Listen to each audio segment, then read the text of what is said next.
श्री शंकर गीता अध्याय 5. शंकर महाराजांचे चरण देखून बहरले पंचप्राण, जे सौख्याची असती खाण, वंदन त्यांना असो हे. वंदन करा महाराजांना, आनंद होईल अपार म्हणा. महाराजांचे गुण गाताना बहरून येते शरीर. एकदा भक्तांच्या समवेत महाराज बसले असत. आरडाओरड गोंधळ होत शेजारीच लोकांचा. एक मोठा नाग निघत, त्याला मारण्याचा प्रयत्न चालत. महाराज तेथे धावून जात, खवळलेला नाग तो. महाराज त्याच्या जवळ जात, नाग पायास विळखा घालत. बेभानपणे फणा काढत, नाग फुसफुसू लागला. महाराजांनी फण्यावरुनी प्रेमाने हात फिरवणी, नागराज शांत व्हावे म्हणून गोडीत त्याला सांगितले. नागराज अगदी शांत होता, पायाचा विळखा काढत मानेनेच त्यांना वंदन करीत. कोण हे त्याने ओळखले. हातात घेऊन नागराज अरण्यात गेले महाराज. शंकराचा हा दिव्य साज तेथे दिला सोडून. वाठार गावचा मल्ल असत, शक्तीची त्याला मस्ती चढत. अनेक गावात तो प्रख्यात, चालला अडवला तर रस्त्याने. मल्ल होता जणू महान हत्ती, महाराज अचानक तेथे येती. बसती त्याच्या खांद्यावरती, मल्ल घामाघूम होत. महाराजांच्या ओझ्यांनी दमछाक त्याची होऊनी, रडकुंडी सगदी येऊनी शरण आला महाराजा. महाराज उतरले खांद्यावरून, मल्लाने धरले त्यांचे चरण. मनी म्हणे अवली आहे महान, आश्चर्य मोठे मज वाटे. महाराज म्हणती मल्लास, तुझला कुस्ती जिंकावयास मार्ग एक सांगतो खास. गाव जेवण द्यावे तू, आत्ताच दवंडी पिटवावी, सर्वास जेवण्या बोलवावे. मल्ल म्हणे काहीच न मज ठाई, फजिती होईल दवंडीने. महाराज म्हणाले मल्लाला, मी असता काळजी कशाला, जेवण्या बोलाव सर्वांना, आमंत्रिले गावास. त्या दिवशी महाराजांनी शेरभर तांदुळांची खिचडी करुणी, अन्नपूर्णेची पूजा करुणी, म्हणती पाने वाढा हो. पंक्तीवर पंक्ती बसत, हजारो माणसे जेवत. गाव सारा तृप्त होत, फक्त शेरभर खिचडीत. पुढे कुस्ती ठरली पुण्याला, मल्लास विजय मिळाला. खांद्यावर घेऊन मल्लाला विजय मिरवणूक निघाली. अक्कलकोट महाराज मठाजवळ शंकर महाराज उभे असत. मल्लांनी पाहता ये धावत, पाय धरले घट्टेच. मल्लाने आपल्या खांद्यावर महाराजास घेतले सत्वर. बेलबागेपर्यंत जोरदार मिरवणूक काढली. एकदा महाराज पुण्यात होते एका भक्ताच्या घरात. 13 पत्रे भक्ताच्या हातात, पोस्टमनने दिलीच. दूर दूरच्या विविध ठिकाणी विविध उत्सव चालले असुनी, उत्सवास महाराज हजर असुनी.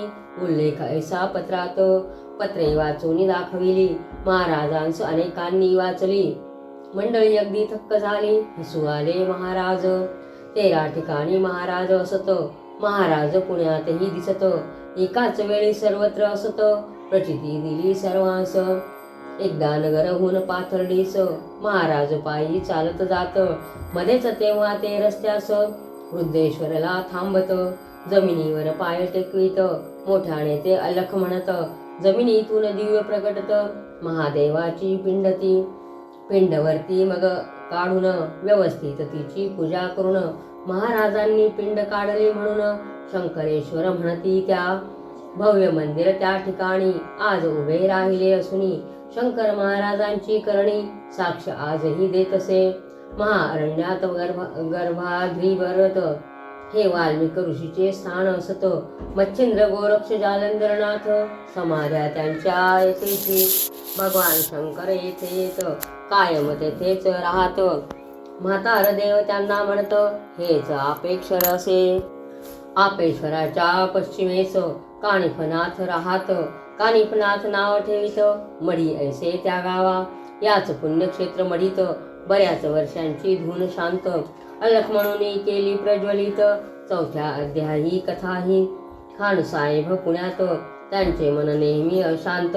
मुंबईचे नुरी त्यांना नेत महाराजांच्या दर्शना. महाराज म्हणती, अरे खान, तू आहेस का खरा मुसलमान, पडतोस का नमाज प्रतिदिन, गुरु आहेस केला का.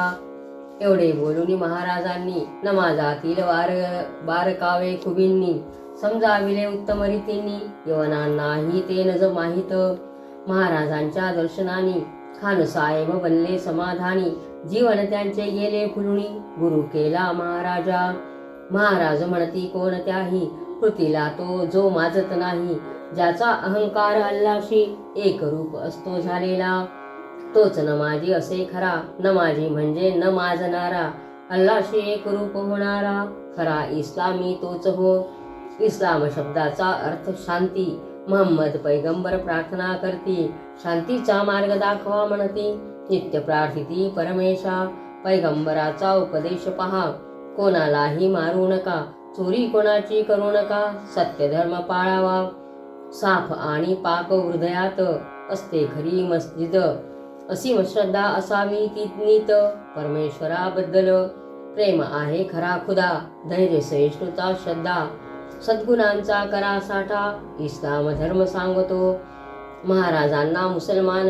विचारती शंका प्रश्न, ऐशी त्यांना उत्तरे देऊन समाधान करती सर्वांचे. निरंजन महाराज पुण्यतिथीस, महाराज जात हैदराबादेस. हैदराबादचे लोक महाराजांस म्हणत होते अवलिया. हैदराबादचे प्रख्यात भटजी बापू महान संत, श्रेष्ठ अधिकारी परमार्थात. कथा त्यांच्या प्रख्यात, वासुदेव केशव अघोर शास्त्री. वडील माझे तज्ञ शास्त्री, याज्ञिकी ख्यात ज्योतिष शास्त्री. पुराणिक ते पट्टीचे भागवत सप्ताह करण्यात अनेक मानपत्रे त्यांना मिळत. भटजी बापूंनी हैदराबादेत सप्ताह त्यांचा ऐकला. ऐकून सप्ताह समस्त भटजी बापू खुश होत. शुक्राचार्य ऐशी पदवी देत समारंभपूर्वक. या भटजी बापूस महाराज देत मार्गदर्शन आशीर्वाद. भटजी बापूंच्या जीवनात आध्यात्मिक प्रगती झाली. पुण्याजवळील भोर येथ राम जन्माचा उत्सव होत. एकदा महाराज तेथे जात, प्रचंड गर्दी भक्तांची. रामाचा जय जयकार चालत, जन्माची वेळ जवळ येत. महाराज शांत ध्यानस्थ बसत, वेळ झाली जन्माची. महाराजांकडे सारे बघत, महाराज अदृश्य झणी होत. प्रत्यक्ष प्रभू रामचंद्र प्रकटत महाराजांच्या ठिकाणी. दाशरथी रामांचे साक्षात दर्शन घेती सारे भक्त. दर्शन घेताच पुन्हा दिसत शंकर महाराज स्वयमेव. पुण्यात संस्कृत प्राध्यापक देव महाराजांस माहिती विचारित. महाराज देवांना सांगत, उघडा ग्रंथ घेऊनी. कोणता घ्यावयाचा ग्रंथ, कोणते पान उघडणे असत, हे महाराज काही न सांगत. कोडे पडले देवांना, हातास येईल तो ग्रंथ घेत. उघडले ते पान उघडत, महाराज देवांना सांगत, आता वाचा पान ते. देव झाले अगदी चकित, जी शंका त्यांच्या मनात, जी माहिती त्यांना हवी असत, तोच मजकूर पानात. जिथे देव झाले चकित, माणसाचे मग काय होत. शंका न विचारता उत्तर मिळत, अधिकार काय वर्णावा. सरचुनी लाला मेहता गुजराती, ब्रिटिशांच्या गव्हर्नर पदावरती. मुंबईस त्यांचे वास्तव्य असुनी, विद्वान श्रीमंत अत्यंत. 1944 या इसवी सनास ही घटना असे घडत. मोठे सात्विक मेहता, पाश्चात्य पौर्वात्य तत्वज्ञानांचा अभ्यास व्यासंग मोठा त्यांचा. प्रवचने व्याख्याने यांचा नाद त्यांना भारीच. दर्शने साधू संतांची, दर्शने सकल देवांची, सर्व तीर्थक्षेत्रांची यात्रा त्यांनी केलीच. प्रतेदान धर्म केला फार, परी मनात चिंतेचा भार. कधी भेटेल जगदाधार, म्हणून मन अशांत. रावसाहेब मेहेंदळे यांना मेहता म्हणाले एकदा, भगवंताचे दर्शन मजला कोण करून देईल. मेहेंदळे म्हणाले मेहतांना, शंकर महाराजांच्या दर्शना आपण जाऊ, तुमची कामना पूर्ण तेथे होईल. मामा डेकणे यांच्या सजनी दोघे गेले पहा मिळूनी. महाराज होते त्या सदनी, निवांत अगदी बसलेले, आपल्या तीक्ष्ण नजरेनी. मेहतास पाहिले महाराजांनी, मेहतांचे अष्टभाव आले फुलुनी. पाहू लागले महाराजा, क्षणात लख वीज उसळे, कोटी सूर्याचे तेज फाकले, अत्यंत मोहकरूप प्रकटले भगवान श्री विष्णूंचे. शंकर महाराज गुप्त झाले, तिथे भगवान विष्णू प्रगटले. मेहता सगळीवरून आले, भरले नयन अश्रूंनी. चतुर्भुज विष्णू वरती छत्र, हाती गदा शंख चक्र. पाहता संतुष्ट होती नेत्र, अपूर्व भगवंत दर्शन. लगेच मेहता धावत गेले, महाराजांचे चरण धरले. डोळ्यातून अश्रू वाहू लागले, अभिषेक चरणी चालला. मुखातून पुरुष सुक्त काही वेळ असाच जात. नंतर पुरुष सुक्त थांबत, अभिषेकही संपला. मेहता चरणा मिठी मारत, चतुर्भुज विष्णू असता पाहात. शंकर महाराज प्रकट होत, धन्य झाले मेहता. प्रत्यक्ष विष्णूचे घडावे दर्शन, ओढ हीच मेहतांची महान. ती इच्छा होता पूर्ण, शांत झाले मेहता. महाराजांचे दर्शन झाले, मेहतांचे जीवन बदलले. आनंदाने अगदी भरले, आनंदी आनंदच. पानिपताच्या लढाईत अपूर्व शौर्य जे गाजवीत, ते मेहेंदळे अप्पा बळवंत. सरदार होते प्रख्यात, यांच्याच नावाचा पुण्यात अप्पा बळवंत चौक असत. भव्य वाडा या चौकात, मेहेंदळेंचा असेच. त्यांचे वंशज त्या वाड्यात, राहतात सरदार बॅरिस्टर रावसाहेब मेहेंदळे असत. पत्नी ताई साहेब गायन, भजन प्रवचन कीर्तन सुंदर करीत मन लावून.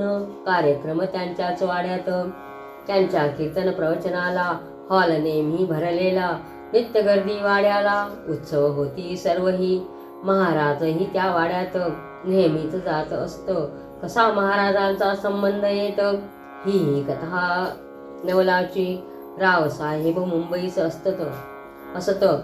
प्रथम पत्नी निवर्तत, असून राजेश्वर समस्त. उद्ध्वस्त जीवन झाले, मुंबई सोडून ते पुण्यात येत. भव्य वाडा भासे स्मशानवत, मन त्यांचे उदास होत. चिंताग्रस्त सदा ते. सरदार मिरीकरांनी रावसाहेबांस नेले आपुल्या सदनी. महाराज तेथे असुनी, दर्शन त्यांचे घडविले. रावसाहेबांना पाहताच महाराज त्यांच्या पाठीवर जोराने थाप मारत रावसाहेबांना म्हणाले, अरे ये रे राजा, तुझीच मी अगदी वाट पाहत असुनी. तू नवनाथ ग्रंथातला भरतरी, मेली तुझी पिंगला. तुझे उद्ध्वस्त जीवन संपणार, ज्ञानेश्वरी तसा स्वादने बहरणार. नवीन ऐश्वर्य सुरू होणार, मुख्य कलाकार तू. महाराजांच्या उद्गारांनी आणि हस्तस्पर्शांनी रावसाहेब आले गहिवरुणी. चकित झाले अत्यंत, रावसाहेबांच्या मनात नसुनी. सर्वांच्याच आग्रहावरुणी विवाह त्यांचा होऊन सदनी. ताई साहेब प्रवेशल्या, दोघांच्या प्रवृत्तीत वयात खूप अंतर पहा असत. सांसारिक जीवनास कंटाळत विटून गेले दोघेही. सकल ऐश्वर सुखे सारी, हात जोडून उभी दारी. दोघेही दुःखीच अंतरी. ताई साहेब ठरविती आत्महत्या करावी म्हणून. एकटाच निघाल्या बंगल्यातून. समुद्रापुढे आल्या झणी, निरोप घेण्या जगताचा. स्वामी समर्थांचे मंदिर दिसत, जाऊनी दर्शन असता घेत. सतत स्पष्ट ध्वनी ऐकू येत, अष्टवक्र गीता हा. तिथे तर कोणीही नसत, मग शब्द हे कोण पुकारत. अष्टवक्र गीता काय असत, कोण संदेश देत असे. बाहेर आल्या संभ्रमात, तोच रावसाहेबांचे मित्र नूरी दिसत. फिरावयाला एकट्याच कशा येत, विचारून नेले घरात. प्रधानांकडे महाराज असत, रावसाहेबांना निरोप देत. दोघेही महाराजांच्या दर्शनास जात. महाराज म्हणाले ताईंना, ये बेबी बैस माझ्या समोर. रावसाहेबास म्हणाले नंतर, मी बेबीला खाल्लं बरं. गिळून टाकले बेबीला. महाराजांच्या उद्गारांनी ताईसाहेब गेल्या बदलुनी. रावसाहेब आले बहरूनी. पूर्ण दोघे बदलले. प्रवचने ज्ञानेश्वरीवरती करीत जा महाराज म्हणती, आणि आशीर्वादही देती ताईसाहेबांना ते. इतकी प्रवचने त्यांनी छान, ऐकता हरपे देहभान.